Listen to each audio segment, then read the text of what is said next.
মানুষ যখনই কোনো কাজ করেন তখন ওনার মনে একটা প্রশ্ন অবশ্যই আসে যে এই কাজের পরে লোকে নিন্দা করবে নাকি প্রশংসা করবে।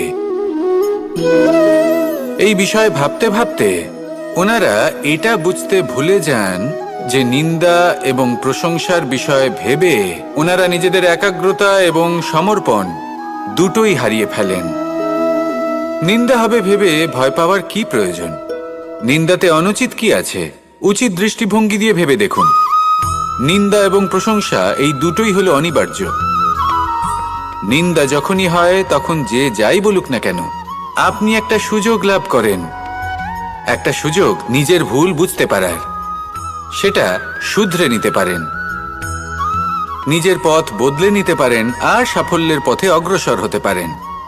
একটা শিক্ষা পাওয়া যায় এই নিন্দা দ্বারা। আর যখন প্রশংসা লাভ হয় তখন আমাদের মন আনন্দে ভরে ওঠে।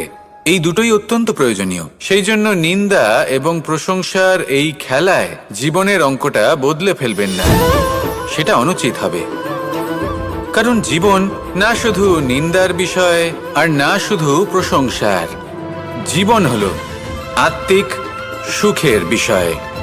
যখন আপনি কোনো শ্রেষ্ঠ কাজ করেন আপনার মন আপনাকে বলে দেবে যে আজ আপনি কোনো শুভ কাজ করেছেন। সেটাই হলো আত্মিক সুখ, এটাই হলো জীবন।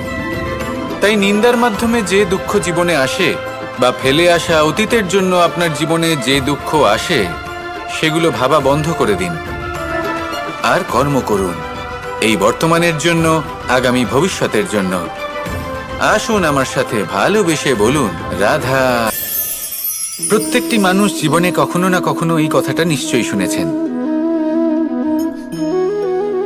যে ভাগ্যের থেকে বেশি আর সময়ের পূর্বে কিছুই পাওয়া যায় না। আর এটা সত্যিও বটে, কিন্তু এর থেকেও বড় একটা সত্যি আছে, আর সেটা হলো যে আপনি নিজেই নিজের ভাগ্য রচনা করতে পারেন নিজের কর্মের দ্বারা। যেমন ধরুন, যদি আপনার ভাগ্যে কোনো জিনিস না থাকে তাহলে সেটা এসেও চলে যাবে, আর যদি ভাগ্যে কিছু থাকে তাহলে তা নিজেই আসবে যদি আপনি সেই কর্ম করেন। যেমন ধরুন পাণ্ডবরা, ওনাদের জীবন কি ছিল, ওনাদের সাথে কি হয়েছিল? ওনাদের পিতা বনবাসী হয়েছিলেন, অকাল মৃত্যু লাভ করেছিলেন।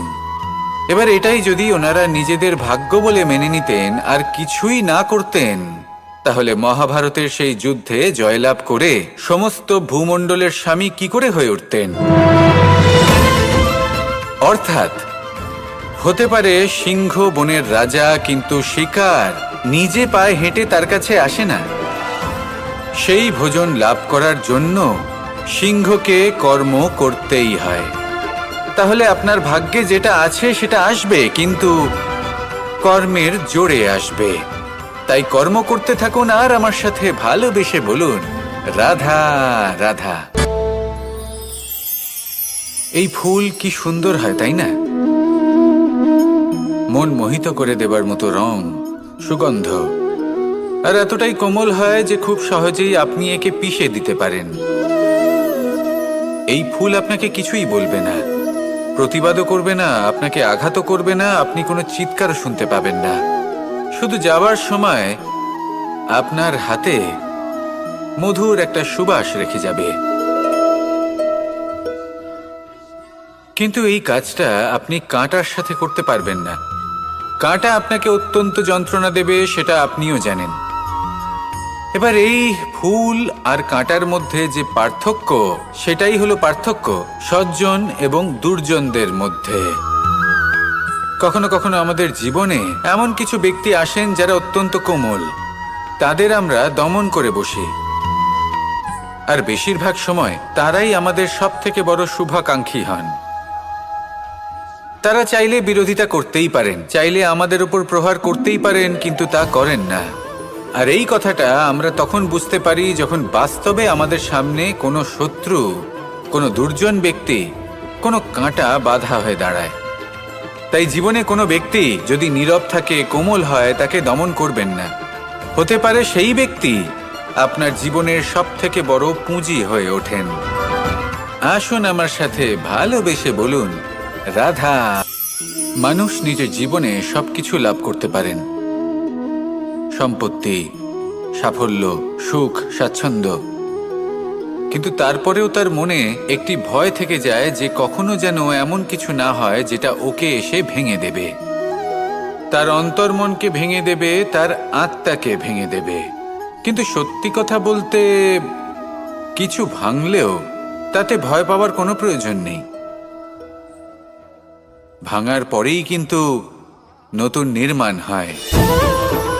এটাই তো প্রকৃতি আমাদের শেখায়। এই দেখুন না, যখন এই মেঘ বিভাজিত হয়, ভেঙে পড়ে, তবেই তো বর্ষা আসে, আর বর্ষার পরেই এই মাটির সিঞ্চন হয়।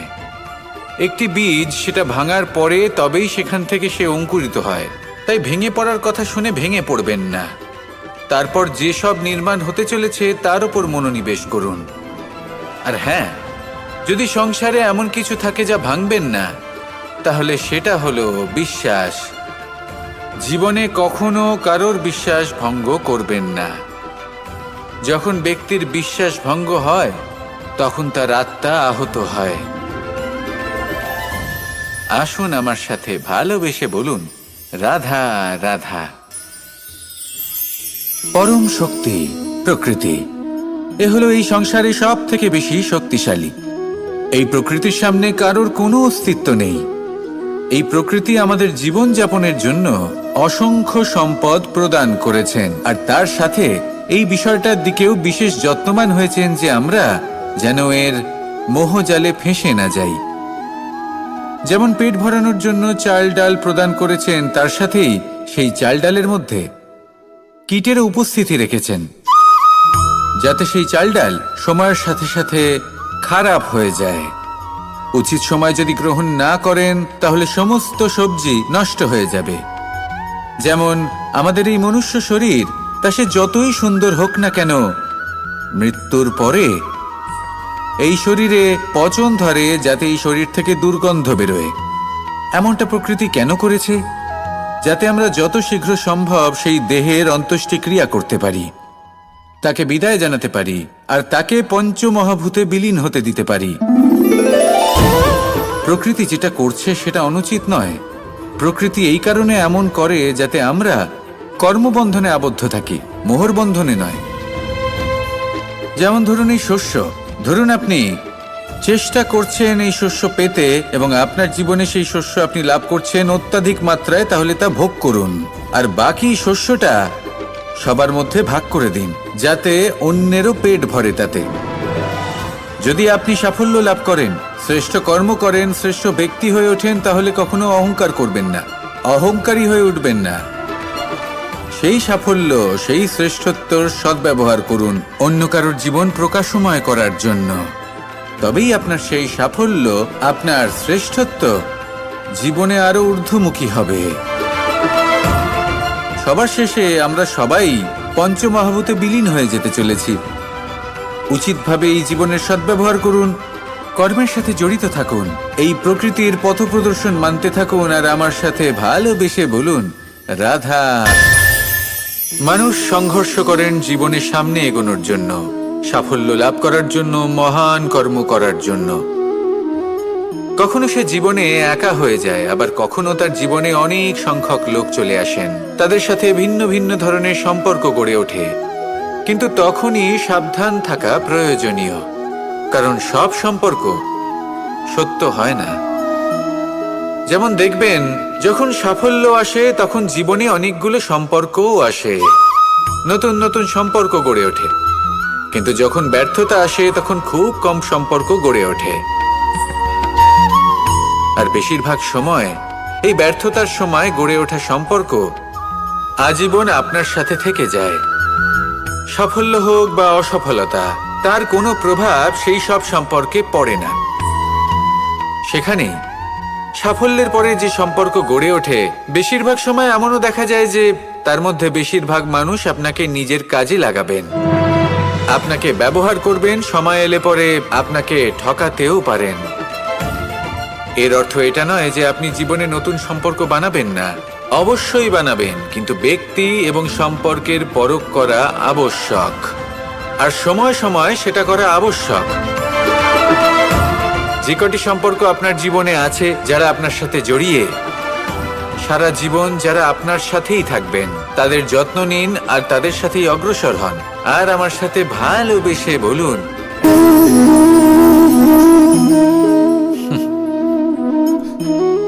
এই স্মৃতিগুলি কি অসম্ভব মূল্যবান, তাই না? শুধু তাদের প্রয়োজন হলো একটি মাধ্যম। যেমন মাখনে ভরা এই মাটির হাঁড়ি দেখে আমার বৃন্দাবনের কথা মনে পড়ে গেল। দেখতে গেলে দ্বারকাধীশ যখন চাইবেন, যেখানে চাইবেন, সর্বোত্তম প্রজাতির মাখন খেতে পারেন। কিন্তু সেই মাখনে, বৃন্দাবনের মাখনের মতো সেই আনন্দ, সেই প্রেম কোথায় আছে? বৃন্দাবনে গোপীদের হাঁড়ি ভেঙে মাখন খাওয়া, বাড়িতে লুকিয়ে চুরিয়ে ঢোকা, পরিশ্রম করা, চুরি করে হাঁড়ি ভেঙে মাখন খাওয়া, তার মধ্যে যে আনন্দ ছিল, সেটা কোনো পাত্রে রাখা মাখনে কি পাওয়া যায়? মায়ের বকা খাওয়া, মায়ের প্রেম অনুভব করা, ওনার হাত থেকে মাখন খাওয়া, যমুনার তটে বসে গোপীদের সাথে হাসি ঠাট্টা করা, রাধাকে উত্ত্যক্ত করা, বৃন্দাবনের স্মৃতিগুলি হলো অমূল্য। যখনই সেগুলো স্মরণ করি তখন এই মন প্রফুল্ল হয়ে ওঠে। কিন্তু আপাতত আমি এই মাখনটা খেয়ে তৃপ্তি লাভ করব। আপনিও আপনার জীবনে সেই অমূল্য অদ্ভুত মুহূর্তগুলোকে স্মরণ করুন এবং আনন্দিত থাকুন। আমার সাথে ভালোবেসে বলুন, এই জীবন যেটা আপনি যাপন করেন, জানিয়ে আপনার এত অহংকার, বলুন এই জীবনে আপনার কি আছে? আপনাকে জন্ম দিয়েছেন আপনার মাতা, তারপর আপনাকে হাঁটতে শিখিয়েছেন, কথা বলতে শিখিয়েছেন, ভাষা শিখিয়েছেন, আরো অনেক কিছুই শিখিয়েছেন আপনার গুরু বা আপনার মাতা পিতা অথবা এই সংসার। ব্যবসা, বাণিজ্য, এই সব কিছুর সাধন অন্য কেউ দিয়েছেন। ধন অর্জন করার সাধনও অন্য কেউ দিয়েছেন। ধনও অন্য কারোর থেকেই লাভ করা হয়েছে। সম্মানটাও অন্য কোনো ব্যক্তি আপনাকে দিয়েছেন। জন্মের পর প্রথম স্নানও অন্য কারোর হাতে করতে হয়েছে। মৃত্যুর পরেও অন্তিম স্নানটাও অন্য কেউ করাবে। তাহলে এই সংসারে আপনার নিজের কি আছে? জীবন, শুধু এটাই আছে যেটা আপনার নিজের। আর এই জীবনকে উচিতভাবে যাপন করুন, পূর্ণরূপে তার সদ্ব্যবহার করুন আর শ্রেষ্ঠ থেকে শ্রেষ্ঠ কর্ম করুন। যদি সময় এলে পরে অন্য কেউ আপনাকে কিছু দেয় আপনার যেটার প্রয়োজন ছিল, তাহলে সময় এলে আপনাকেও অন্যদের সব কিছুই দেওয়া উচিত। এই জীবনে যা কিছুই লাভ করেছেন তা উচিতভাবে ভালোবেসে উপভোগ করতে শিখুন, সবার মধ্যে ভাগ করে দিতে শিখুন। মনে রাখবেন, এই সংসারে এমন কিছুই নেই যা আপনার আর চিরকাল আপনার কাছেই থাকবে। আসুন আর আমার সাথে ভালোবেসে বলুন, রাধা রাধা। আজ আপনাকে আমি একটা কাহিনী শোনাবো। রাধার সখী ললিতা একদিন প্রসাধন করছিল। ও দর্পণে নিজেকে দেখল, আর তখন ওর প্রসাধন ওর ভালো লাগলো না। ও বারংবার নিজের প্রসাধন বদলাতে থাকলো আর দর্পণের দিকে তাকালো। কখনো ফুল বদলালো, কখনো বস্ত্র বদলালো, কখনো আভূষণ বদলালো, কিন্তু কিছুতেই নিজের প্রসাধন ওর ভালো লাগলো না। ওর মনে হতে লাগলো যেন ওর রূপ ওকে ত্যাগ করেছে। ও এই কথা রাধাকে বলল। রাধা ওই দর্পণের দিকে তাকালো, একটা বস্ত্র নিল আর সেই দর্পণকে স্বচ্ছ করে তুলল। তারপর ললিতা ওই দর্পণের দিকে তাকালো আর ও নিজের উদ্ভাসিত রূপ দেখতে পেল, নিজের সৌন্দর্য দেখতে পেল। তাৎপর্য মালিন্য দর্পণে ছিল, তার রূপে নয়। ঠিক সেইভাবেই এই দর্পণের মতোই হলো আমাদের মন। যদি এতে মালিন্য থাকে তাহলে এই সংসারের সবকিছুই মলিন বলে মনে হবে। আপনি যদি এই সংসারের সৌন্দর্য দেখতে চান, এই সংসারের শুভ কি সেটা জানতে চান, তাহলে নিজের মনকে স্বচ্ছ করে তুলুন। আসুন আমার সাথে ভালোবেসে বলুন, রাধা রাধা। এই সংসারে এক এই সংখ্যাটি অত্যন্ত শক্তিশালী। আপনি জীবন যাপন করেন একবার, জন্মগ্রহণ হয় একবার, মৃত্যু আপনি একবারই লাভ করেন। এই এক সংখ্যাটি অত্যন্ত গুরুত্বপূর্ণ। যদি আপনি এককে একের বিরুদ্ধে করে দেন, তাহলে সেটা হলো রাজনীতি। মানুষ সেখানে ষড়যন্ত্র করতে শিখে যায়। আর যদি আপনি এককে একের সাথে মিলিত হতে না দেন, তাহলে সেটা কূটনীতি হয়ে দাঁড়ায়, মানুষ সেখানে ছলনা করতে শিখে যায়। এবার যদি আপনি এককে একের সাথে মিলিত করে দুই করে দেন, তাহলে সেটা গণনীতি হয়ে দাঁড়ায়। মানুষ সংগ্রহ করতে শেখে, লাভ করতে শেখে। আর যদি আপনি এক এবং এক মিলিয়ে শূন্য করে দেন, তাহলে তাকে আধ্যাত্ম বলা হয়, যেখানে আমরা নিজেকে ঈশ্বরের কাছে পূর্ণরূপে সমর্পণ করে দিই। আর যদি আপনারা এক আর এক এই দুইকে মিলিয়েও একই থাকতে পারেন, তাহলে তাকে প্রেম নীতি বলা হয়। যেমন আমি আর রাধা, না আমরা শূন্য আর না আমরা দুজন ভিন্ন, দুজন ভিন্ন হয়েও আমরা অভিন্ন। এর দ্বারা জীবনের অর্থ বুঝতে পারা যায়। তাই এই অর্থ বুঝতে শিখুন। এই মন প্রসন্ন হয়ে বলবে, রাধা রাধা। জীবনের যাত্রাপথে সব থেকে বেশি গুরুত্বপূর্ণ হলো সম্পর্ক।